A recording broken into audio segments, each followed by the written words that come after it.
Jens Stoltenberg, c'est le secrétaire général de l'OTAN. En quelques mots, il critique l'organisation qu'il dirige.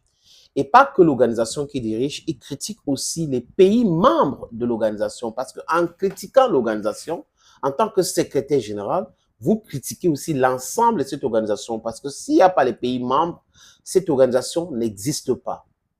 L'OTAN, North Atlantic Treaty Organization, l'organisation de traité nord-atlantique. Oui, cette organisation-là a pris sur elle de soutenir l'Ukraine dès les débuts, même depuis 2014.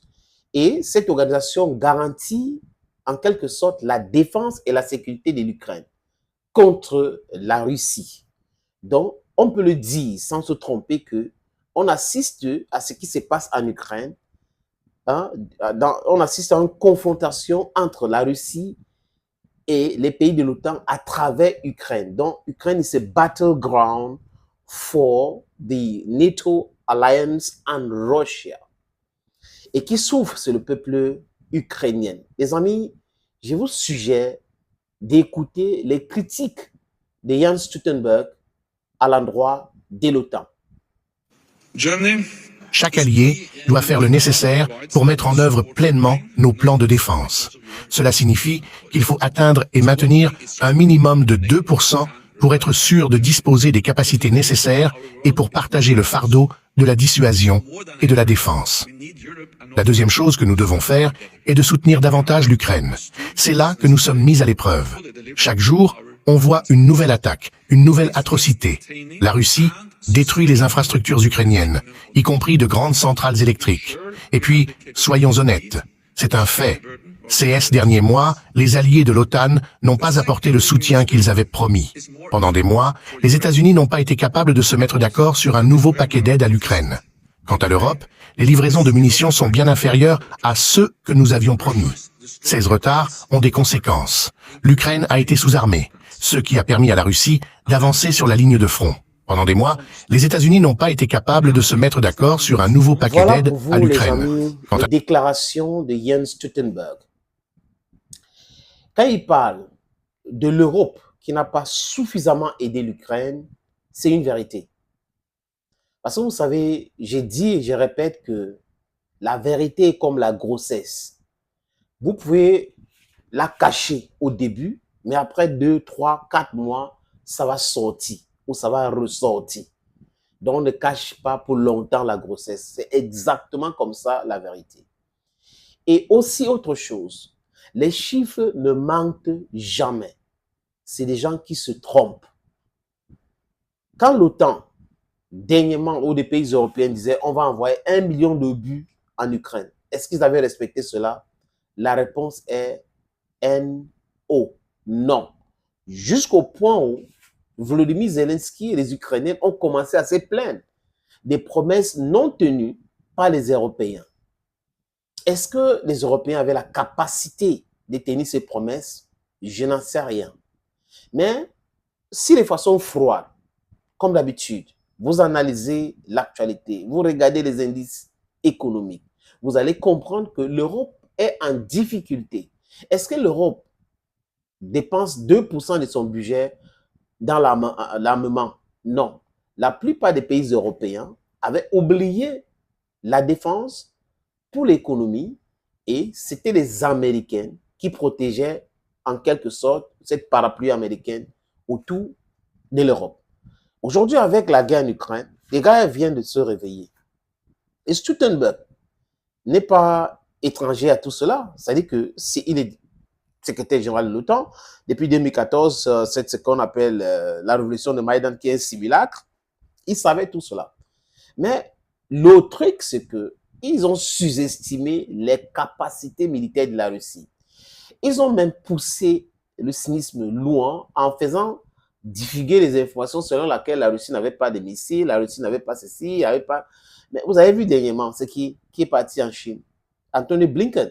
Anthony Blinken est allé en Chine reconnaître que c'est les Chinois qui donnent les composants aux Russes de fabriquer les armes. Mais quand vous écoutez même les Russes, ils disent clairement que ils sont autonomes et ils sont en train d'aller vers l'autonomie totale. Et qui est à l'origine de cela? Parce que les gars, l'économie était interconnectée. Ce sont les Occidentaux. Comme dit Vladimir Poutine chaque fois, ils sont hypocrites dans l'amitié, ils sont hypocrites dans leur démarche, ils sont hypocrites dans tout ce qu'ils sont en train de faire. Donc, nous avons besoin de notre autonomie aujourd'hui. On n'a pas besoin de demander quelque chose à quelqu'un. C'est de ça que nous parlons ici. Même le peuple africain, les amis, nous avons le talent. Le sous-sol est riche. Il manque quoi? Mettre les machines et arracher notre souveraineté dans beaucoup de secteurs. Souveraineté énergétique, financière, donc monétaire, autosuffisance alimentaire. Vous savez, avec tout cela, les amis, on sera prospère. Mais les gens ne veulent pas qu'on arrive à ce niveau-là, y compris certains enfants d'Afrique qui sont des traîtres. Des valeurs africaines que les Occidentaux ont imposées par la force chez nous ne veulent pas qu'on arrive à ce niveau-là. Donc, ils font tout pour détruire tous les différents programmes d'avancement de l'Afrique. Mais la démographie est de notre côté. La puissance démographique est de notre côté. Et la guerre communicationnelle que nous menons va nous amener vers la victoire. Et une victoire certaine, pas une certaine victoire, les amis. Et quand il touche les Américains, il dit il y a eu des brouhahas au Congrès, ça a retardé l'envoi d'armes en Ukraine, ça a fait ci, ça a fait ça. D'accord. D'accord. Donc, s'il n'y a pas les États-Unis d'Amérique, l'Europe ne peut pas fonctionner. Le vieux continent ne peut pas fonctionner normalement. Les Américains ont leur réalité politique. Et quand ils ont leur réalité politique, de l'autre côté, les gens qui prétendent contrôler tout le monde, qui ont colonisé le monde entier, qui ont esclavagé le monde entier, sont incapables. sont incapables de s'autogérer. Voilà l'aveu même de Jens Stoltenberg. Et les amis, je répète encore que les Européens ne sont pas prêts à mettre 2% de leur budget, 2%, oui, de leur budget dans la défense. Parce que l'économie est en lambeaux. Les gens sont en train de souffrir. Il y a la flambée de prix. Il y a la conscience collective du peuple du Sud global aujourd'hui qui fait en sorte que l'Occident ne peut plus continuer à nous piller comme avant. Donc, ça rend l'équation tellement difficile, complexe et complexifiée au point où les gars sont obligés. Et je répète, ils sont obligés aujourd'hui de faire face à cette réalité dure. Et certaines personnes au sein de cette élite comprador corrompue européen pensent qu'il faut revenir en force en Afrique, recoloniser l'Afrique, parce que comme ça, on aura la même mise sur le sous-sol africain et on pourra rebooster nos économies et autres. Donc, c'est l'exploitation de l'homme par l'homme et non une compétition comme il prétend dans les grandes écoles. Il faut une compétition saine. Quand c'est la Chine, il faut une compétition saine. Quand c'est l'Inde, il faut une compétition saine. Quand c'est les autres, il faut une compétition saine. Mais quand c'est l'Afrique, il faut venir envahir l'Afrique. Vous savez pourquoi? Parce que nous sommes, selon eux, les dindons de la farce. Donc tout le monde nous manipule. Donc ils peuvent aussi nous manipuler. Mais ils ont tous faux aujourd'hui.